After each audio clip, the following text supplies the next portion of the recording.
Ladies and gentlemen, Dr. Okengo Fred Matiangi has support in the Gusii region to an extent of about 80-90%. That is ideal for a start. When you want to become a presidential candidate, you must have that kind of a support from where you come from. It gives the best statement to the rest of the country that this guy you are giving, you believe in him. But if they reject as a Gusii region to support Matiangi, somehow people will be able to pull back and say, this one, kama wamekataliwa kwao, sisi ni nani? So when the Gusii community decides to support Dr. Okengo Fred Matiangi, that is one of the best things that has happened to him. That is number one. Number two, ladies and gentlemen, Dr. Okengo Fred Matiangi, in some way, people believe in him. People believe in him across the country. Like, if he's given that mantle, he can perform. Though some Gen Zs fear him, that he's strict, can be a dictator than William Ruto and stuff. But the fact is, the most important things, Matiangi possesses them. We have to agree that. Delivery of service, streamlining this country. Right now, if you move around in the country, there's no department you can find clarity. If you go to education, there's something missing. Go to health, there's something Kenyans don't understand. If you go to transport, there's something happening that you don't know what is there. In a scenario where you go to a point you don't understand, then you are like, this government has failed. So somehow it appears to be like Dr. Okengo Fred Matiangi, people believe he can be able to streamline things across the country, which is very important. Ladies and gentlemen, now, when people think of Matiangi that way, what is expected of him? That is what I want to take you through in this particular video. But before I do so, kindly, if this is the first time you're watching my videos at Mukwa Times, please take a second or two to subscribe, like, and comment, because that is the best support you can always give this channel. Number one, expectation. Dr. Okengo Fred Matiangi to be a bit aggressive and move out to the rest of the country.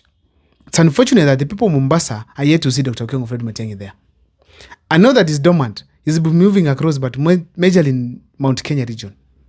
Moving around there. Today is in this church in Mount Kenya. Tomorrow is in Molo. The other day is Karori. So he's moving around Mount Kenya. Even in Kisii here, he rarely comes. So the fact remains Dr. Okengo Fred Matiangi needs to move out. Why? It gives the people hope. So as he moves, as he starts this year 2026, he needs now to take shape. Be a bit aggressive.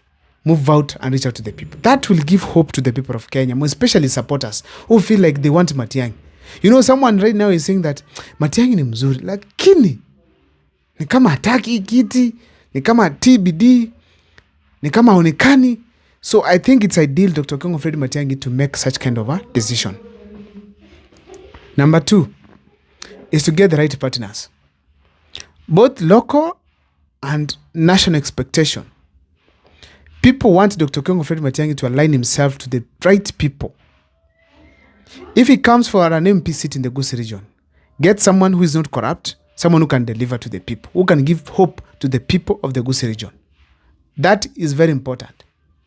But if he fails to do so, then Dr. Okengo Fred Matiangi will be discouraging some people. Like, now hata kama tunataka Matiangi, huyu mwenye ametuletea huyu sio mzuri. So Dr. Okengo Fred Matiangi needs to sit down and agree with his team of Jubilee, whichever party will come with, that he needs to conduct nominations for the people to choose their own leaders, so that when it comes to 2027 general elections, it happens that people are having the people they wanted. And during these by-elections, they should have some restrictions, like people should not really rig elections to be somewhere. At least it's done free and fair, so that the rightful leaders can be gotten from there. That's in the Gusii region. Even in the governor seat, MCA seat, and Senate. When it comes to the national level, let him align to the people who can make a change in this country. Let us say people like Ndindi Nyoro, people like Irungu Kangata, people like Kisa Kitui. People can be able to make a change in this country. People can see some character, some ability to change this country in them. So I feel strongly that Dr. Okengo Fred Matiangi needs to align himself with the right team. That is how Kenyans want him to do things. The right team will be able to develop for him what he's going to do in the future. They'll be able to help him during the campaigns. Like I heard recently, there were exchanges that Junet Mohammed is the one who actually did not pay the agents across the country. It was said all over. Everyone heard it.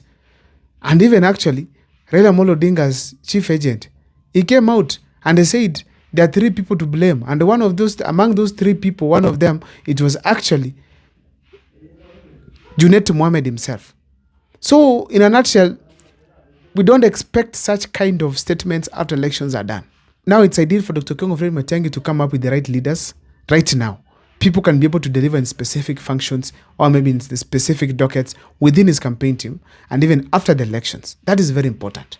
Ladies and gentlemen, another thing that Kenyans really want from Dr. Fred Matiangi, it is him to point out the issues in William Ruto's government and solutions to them. Like now, capitation, the Nairobi Mau Summit Roni Highway, because it said it's going to be paid for. We need to see such kind of projects which are having problems like now, people paying for them, it will be very expensive. Dr. Fred Matiangi should point out and come up with a better idea that can be able to help have that road and Kenyans benefit very well. So somehow he has been avoiding saying the problems in government. But we believe that this year is going to charge the crowd, charge the people, so that people can be able to see Dr. Fred Matiangi as the face of the opposition. Ladies and gentlemen, when he goes to local areas, like now he comes to Kisii, a place called Karoka, where I come from, he needs to be well informed about our area. Like now we don't have sewage system in Nyamira. We don't have water in taps and many other things. So if Dr. Fred Matiangi comes there and says some of these things, somehow we feel that Matiangi at least understands what is at the grassroots. That is very important.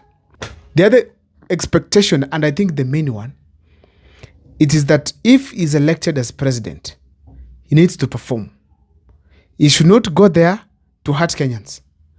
Kenyans have cried enough for 5 years. Now there's no need to make them cry further. He needs to work for Kenyans. Make things work in all sectors. 5 areas: infrastructure, education, health, transport, and some many other areas that we can point out. So if Dr. Fred Matiangi does so, then the country will have a reason to smile. The Gusii community expects Matiangi to perform well so that their name outside there can be sold well, so that they can be seen as good people. But if Matiangi fails, the entire community has failed. That's why it's essential for them to expect Matiangi to perform and Matiangi to learn these are the expectations of the people of the Gusii region and the people of Kenya. Ladies and gentlemen, that's my take. I don't know what is yours. On the comment section, share with me on what you think about Dr. Fred Matiangi. See you next time for more videos.